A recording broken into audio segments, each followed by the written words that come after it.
breathe. Join the crew, take your seat. Welcome to the wrestle heat. Malapert Smark, time to fly. Stories don't catch your eye. Talking champs till we die. The smark's always high. To set up the spear. Reigns cover. Roman pins Solo.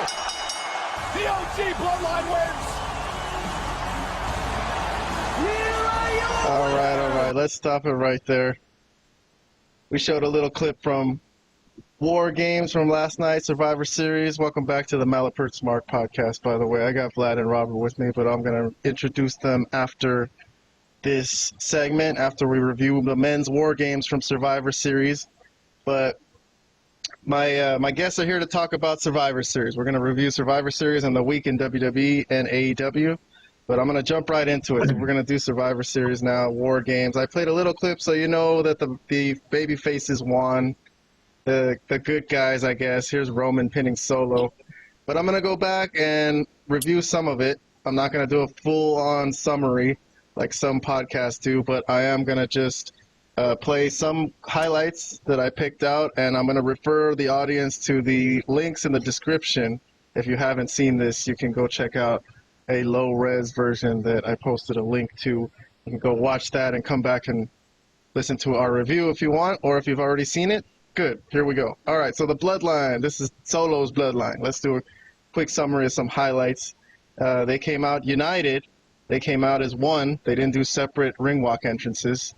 And here's Solo giving Tama Tonga a hug as he sends him out to be the first guy. And Tama Tonga, this was a pretty funny scene to me with him acting crazy. And a nice little showcase that they sent him out first. I like him. He's pretty good. But let's see. Here's the good guys. Here's all the baby faces. And the last guy who came in was Jey Uso. So that was interesting to us, that he was the kind of the superstar guy who got the last ring walk entrance, right? So, but he did start the match, so that kind of made sense. But anyways, moving along. Let's move on to skipping ahead. I'm skipping like 15 minutes into the match. And this was the first time Roman, I guess he's the leader of the group or whatever, so he's choosing who goes in. So he told Sammy to go, and he held CM Punk back, right? So that was a cool little moment. That's a good little picture. And then they had to hang out in the cage together before they got released, and it was a little awkward, I guess. I like that picture too. Here's Jacob Fatu just being Jacob Fatu. No real highlight to show, but I like how he looks.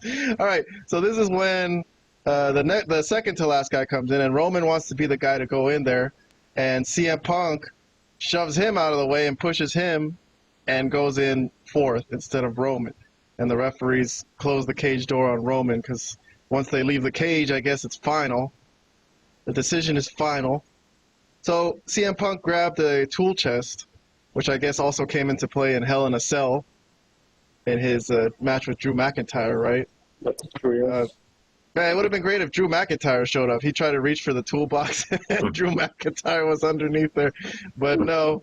All right, so the men's work, I will say, looked pretty damn good. Like, the work looked solid, as opposed to the women's match, which we'll probably mention later on in the show. But I'm skipping over all the work in the match, but it all looked pretty damn great. But all right, so here's Solo coming in, looking at Roman, and Solo put a padlock on the door. This was his strategy, right, to lock the cage door.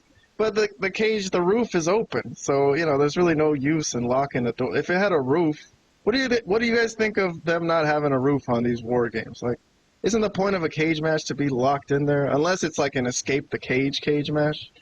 But any comments on that?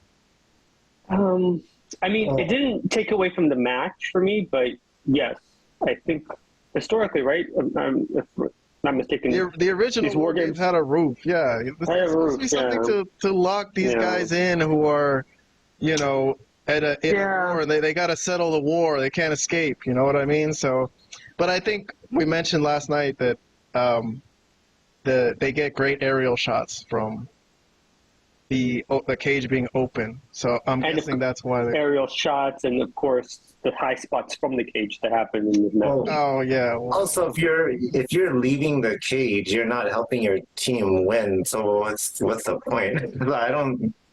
I wouldn't think anyone would try to escape the cage, but I don't know. That's just me. That's true too, because you can't really win that way. Yeah, you can't win that way by leaving the cage. That's true. I don't know, but yeah, I still think they should close the. If they're gonna have a WarGames match, it should be closed like a roof on top of it. But it didn't take away from the greatness of the match. So, but yeah, you're right, Cam. They could put a camera guy in the cage if they need to get some shots. But anyways, here's Roman coming in. He's the last guy.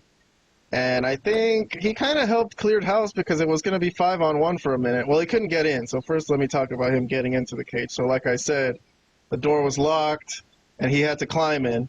But he got the idea to climb in. And then they got cut off at the pass by Tonga Loa, I think they sent first. But he did end up getting in. And then he did a dive onto everybody.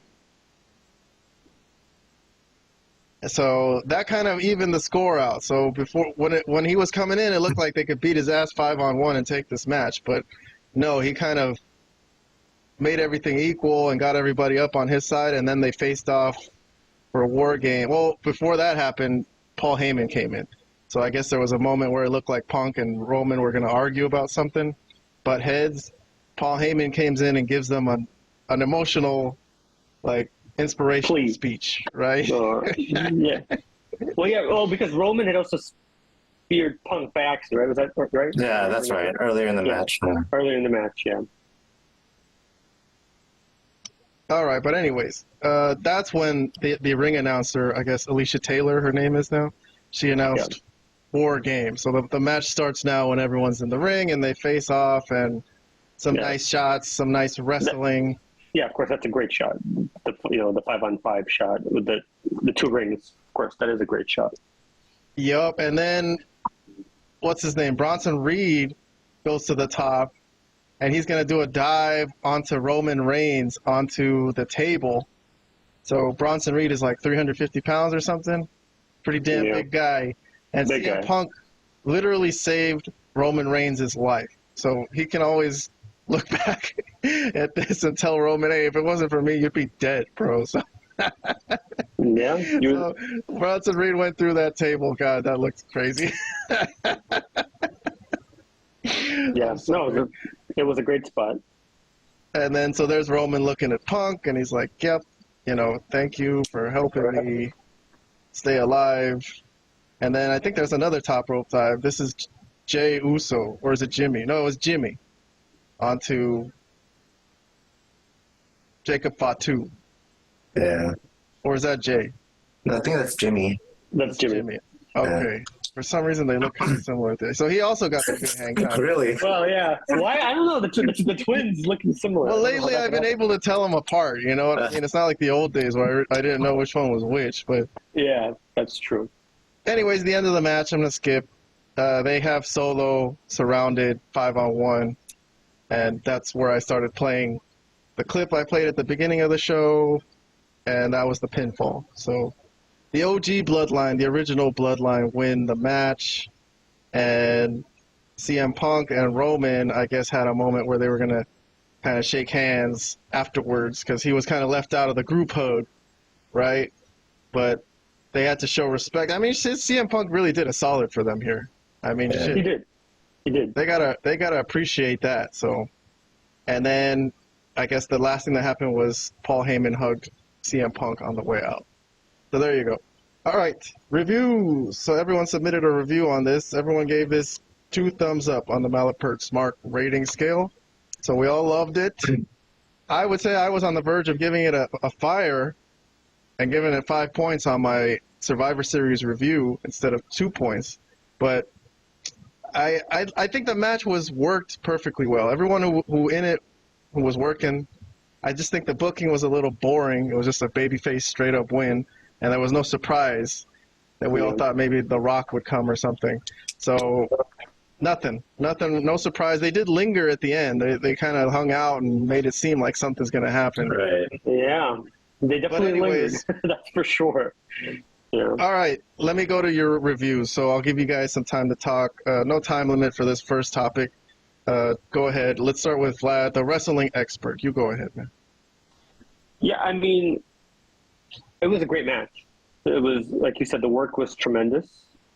I don't think anyone could deny that. There was a couple slight criticisms. I mean, if I can, for just a moment, talk about some of the things I didn't like. I think there was only really one thing that happened, and that was when Jimmy went to the top of the cage and dropped that splash on, Jacob Fatu, yes. I think he was just on the table way too long, and this is a guy that's known to pop up from stuff that he just took some crazy hits and got up earlier in the match, and I think he was on the table for quite a while. That's the only thing the slight criticism that I would give on that, because if it was anybody else, I would say, like, okay, fine. If it was like one of the Tongans, okay, they're knocked out, fine. But this guy's been shown to be a monster, but he's just like passed out for like a couple minutes. I didn't really like that part of it. But outside of that, the work, the match, like the intensity, everything felt great during this whole thing, you know. But if I had to also be critical of like the ending as far as the show, not the work, the ending and who won, I thought was fine. I'm for that. I don't really have. I'm sure that, you know, WWE has a plan with what they're doing going forward.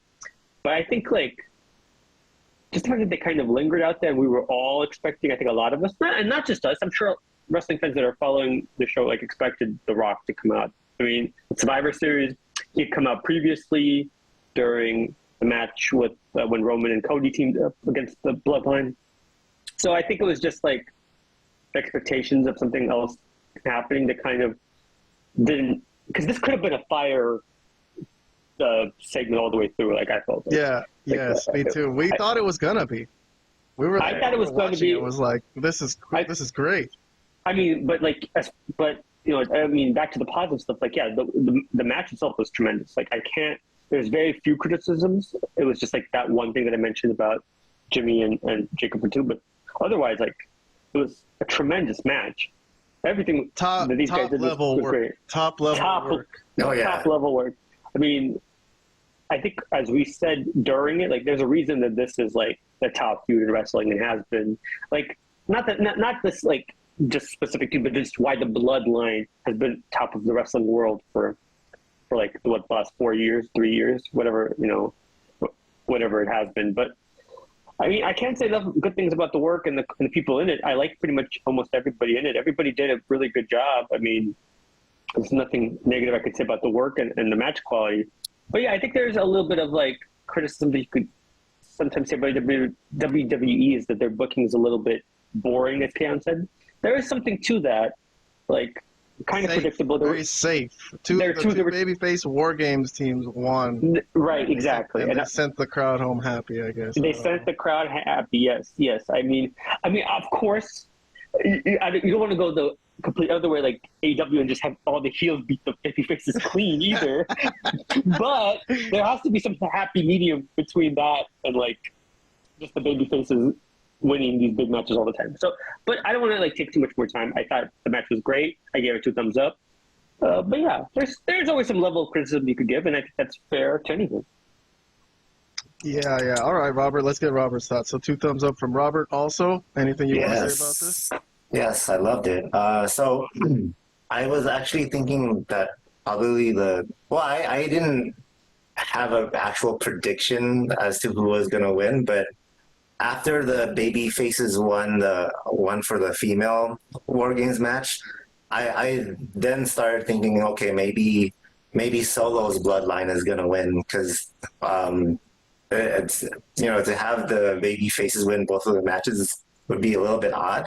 So that's when I started thinking that Solo's team would win, but the Romans ended up winning, which you know, I'm happy with. I love the original Bloodline more, obviously.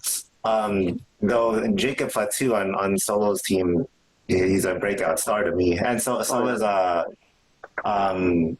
what's his name? The one that joined last minute. Tonga Loa. Bronson Reed. Yeah, no, not Bronson Reed. Yeah, not Bronson- Tongaloa, dude. Tongaloa. I can't believe he's Tongaloa is not a breakout star. No. Let's put it that way. I'm sorry.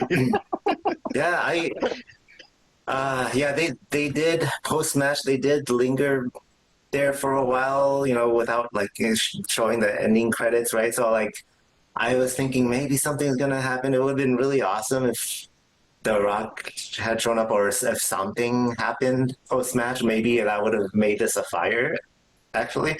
But nothing else happened, so we'll see. All right, there's one thing I want to say as a side note to this, and I'm only bringing it up because I don't see it as in our list of angles. On the SmackDown before, there was that face-to-face meeting between CM Punk and Roman Reigns. Yes. So at the very end of that face-to-face, CM Punk did mention that Paul Heyman will owe him a favor after this, right? Oh yes. And they didn't specify what that favor is, so there's some intrigue there. That it's not. After this match is over, I was also thinking, okay, what's CM Punk gonna ask for in return? So that hasn't been revealed yet. So that's on a side note. I just wanted to bring that up. Yes, good. Thank you for bringing that up, Robert. I didn't list that as one of the angles we're going to review today, but that was a good segment on SmackDown the night before the pay-per-view here, or the PLE, I guess. But yeah, the SmackDown, it was very rare that SmackDown wasn't considered one of the best shows of the week, but it was a pre-recorded show. I guess they did a double taping the week before. Correct. So they didn't do a show the night before on SmackDown. But yes, okay. No. So back to the War Games, the men's War Game. Yeah, I mean, the continual burial of Solo Sikoa continues. I'm sorry, I was a big fan of him early on. The early Bloodline, the early Solo Bloodline, and then when he lost that steel cage match clean to Cody with no interference, and then again here. I mean, he was pretty good leader when he was ordering everyone around when they had the momentum for a while, and he was telling this guy to do this. So he looked pretty cool doing that, but again, always just takes the loss. And this time, 5-on-1, just beat down, humiliation. And I guess it's all right because we keep saying, all right, The Rock is really the one pulling the strings, and Solo's not the guy. You know what I mean? So if that's the case, okay. But I am sad. I will mention that I am sad to see Solo lose, and that's another reason, I guess, that I didn't really give this a higher rating than 2 thumbs up, which is a great rating for us. But it just could have been more for something of this magnitude.